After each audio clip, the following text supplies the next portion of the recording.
노벨 평화상을 수상한 두 전직 대통령이 만났다.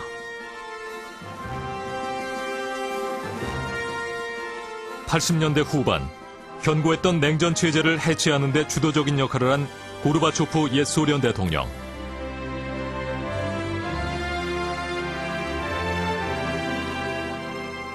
한반도 분단 이후 처음으로 남과 북의 정상이 만나 민족의 운명을 논의하고 6.15 남북 공동선언을 성사시킨 김대중 전 대통령.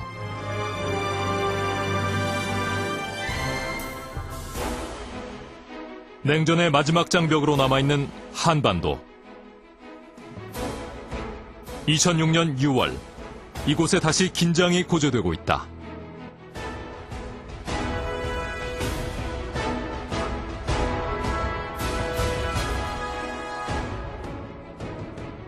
역사의 물줄기를 바꾸어 새로운 시대를 개척한 두 지도자는 한반도 평화를 위해 어떤 해법을 제시할까?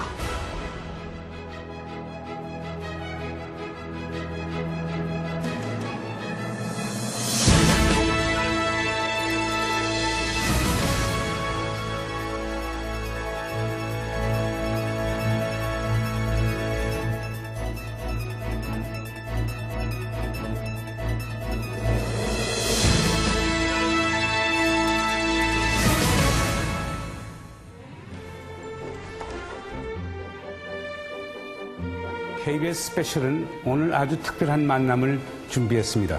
김대중 전 대통령과 고르바초프 옛 소련 대통령과의 특별 대담의 자리입니다. 고르바초프 옛 소련 대통령은 냉전체제 해체의 설계도를 만든 장본인입니다. 그리고 김대중 전 대통령은 6.15 남북공동선언을 통해 한반도의 평화와 공동발전의 토대를 마련했습니다. 최근 한반도 사태가 어려워지고 있습니다. 북핵 문제 해결을 위한 6자 회담은 교착 상태에 빠져 있고 북한 미사일 문제로 한반도의 긴장은 다시 고조되고 있습니다. 이에 이 두 지도자를 모시고 한반도의 평화와 동북아의 번영을 위한 새로운 해법을 모색하고자 합니다.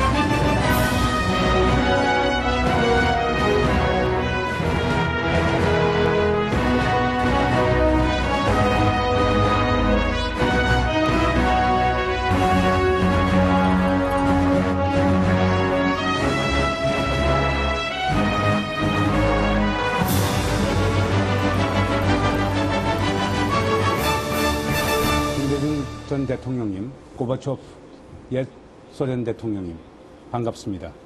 두 분께서는 민주주의와 인권 그리고 평화를 위하여 많은 공헌을 해왔습니다. 그 결과 두 분께서는 노벨 평화상을 받으셨고 그리고 이 두 분을 이렇게 모셔서 이렇게 대담을 갖게 된 것을 커다란 영광으로 생각합니다. 김 대통령께서는 우리 고르바초프 대통령님을 한 6차례 만난 걸로 알고 있습니다. 처음 그 인연이 어떻게 됐고 어떻게 그동안 관계를 발전시켜 오셨습니까? 93년 7월에 제가 모스크바에 있는 외교대학원에서 정치학 박사를 받았는데 그때 한때 항상 뵙고 싶었던 그 고르바초프 대통령을 개인 사무실에 찾아가서 만나 뵈었습니다. 그래서 그 이후로 한국 국내에서도 한 2번 배웠고 또 해외 로마 같은 데서도 배웠고 해서 오늘까지 6번 만나게 된 것입니다. 고르바초프 대통령님, 우리 김대중 대통령에 대해서 어떤 인상을 갖고 계십니까? 김대중 전 대통령님은 무엇보다도 매우 흥미로운 분이라고 말씀드릴 수 있겠습니다. 자유와 민주주의 같은 가장 숭고한 가치들을 지켜내고자 노력하시는 분이죠. 이런 뜻에서 볼 때 저는 김 대통령과 마치 친척과도 같은 친밀함을 서로 공유하고 있다고 생각합니다. 우리는 매우 가까운 친구입니다. 단순히 인간적인 면에서뿐만 아니라 지성적인 면, 이데올로기적인 면에 있어서도 그렇습니다. 이제 한반도의 평화와 동북아의 평화에 대해서 좀 말씀을 나눠보자고 합니다. 우리 김 대통령께서는 사실 70년대 그 냉전의 양국 구도가 아주 견고했을 때입니다. 그때 이미 4대국 보장론 제안을 하셨고, 그리고 남북한에 대한 주변 4강의 교차 수교를 강력히 주장하신 바가 있었습니다. 어떻게 그 어려운 상황 하에서도 그런 생각을 하실 수 있으셨는지, 그리고 우리 한국의 분단과 통일에 대해서는 어떠한 역사적 인식을 갖고 계신지 저희들에게 좀 말씀해 주셨으면 감사하겠습니다.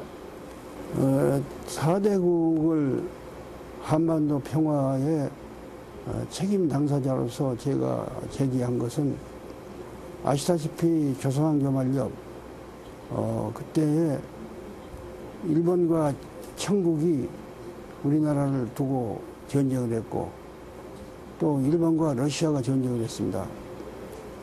그리고 일본이 두 전쟁 다 이기니까 미국이 일본하고 협의해서 소위 카스라 데프트밀이라고 해서 한국을 일본이 병탐한 것을 지원해 주었습니다. 이렇게 4대국이 다 우리나라 운명에 관계가 있었던 역사적 사실로 보더라도 이것은 중시하지 않을 수 없는 것이고, 또 역사는 역사라 하더라도 지금 현재 우리의 현실에서도 이 4대국이 다 나름대로 상당한 영향을 이 한반도에 미치고 있습니다.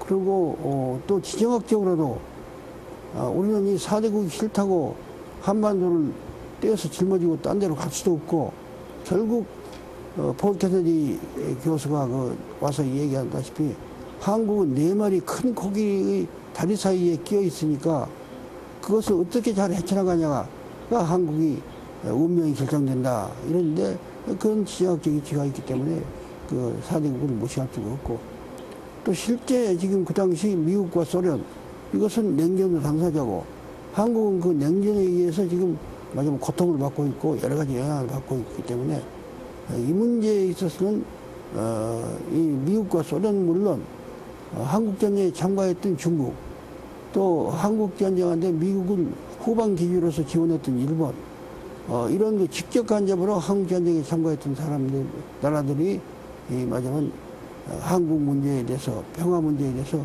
협력을 해야 하고 한다. 제가 그때 이런 그 주장을 했는데, 그러자 공화당 대통령 후보인 박정희 대통령이 소련과 중국은 우리의 적성국가인데 적성국가 보고 우리 평화를 보장하는 게 말이 되냐, 참 이상한 사람이다, 이런 식으로 말씀했어요. 그래서 또 제가 답변하기는 그 사람들이 우리에 대해서 그런 적성국가적인 입장에서 부정적인 영향을 끼치고 있기 때문에 그걸 하지 말고 우리를 평화적으로 살도록 책임지고 당연히